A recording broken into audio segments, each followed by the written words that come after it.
그럼 만약 산다면 네. 뭘 사야 돼요? 저 섹터만이라도.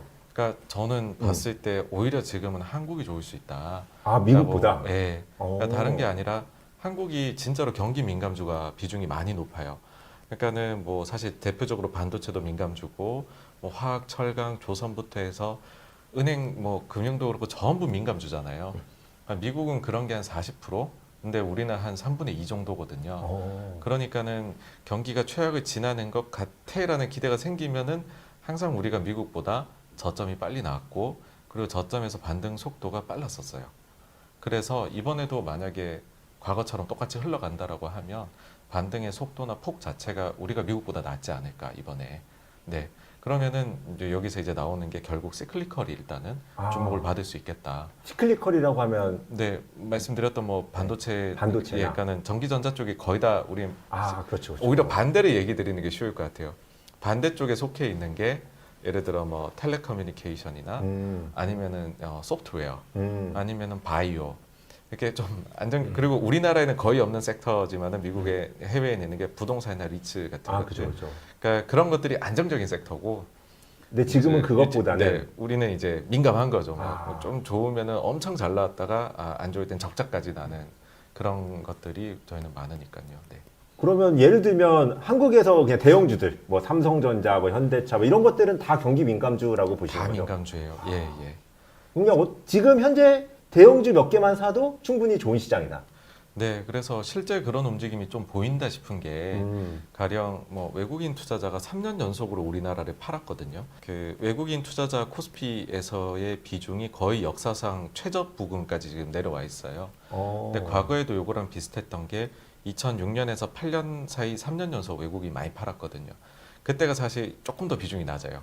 거기까지 내려왔다가 이제 충분히 팔았다고 생각을 하니 또 좀 좋아지겠다 싶으니까는 사는데 그 이후에 2년 동안 많이 사거든요. 그래서 저는 올해 내년에 이제 외국인들이 좀 많이 사지 않을까 하는 기대도 있고 그러면은 이렇게 들어올 때에는 우리나라 대표 주식들 보통 이제 그렇게 할 때에는 대형주 위주로 일단은 들어오더라고요. 근데 우리 1등부터 쭉 나래비 세워서 보시면요.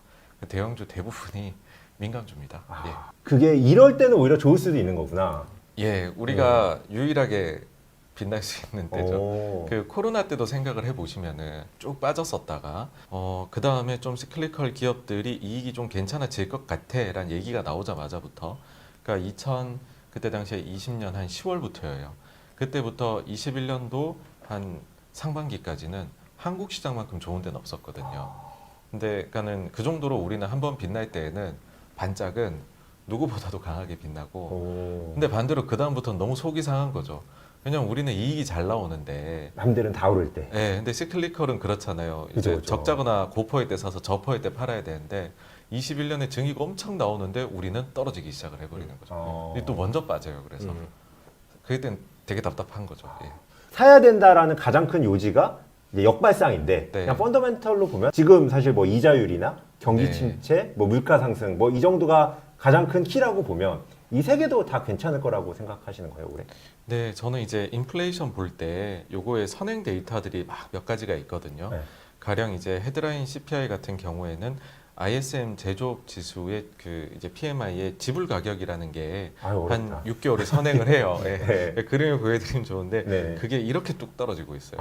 어제 선행 지표가 떨어지고 있다. 예, 예. 그 다음에는 어. 걱정하는 게 이제 코어 이제 근원 물가 걱정을 네. 하시잖아요. 근데 근원 물가 같은 경우에도 보시게 되면 이게 고용 쪽에서 구인 해가지고 잡 오프닝이라고 있거든요.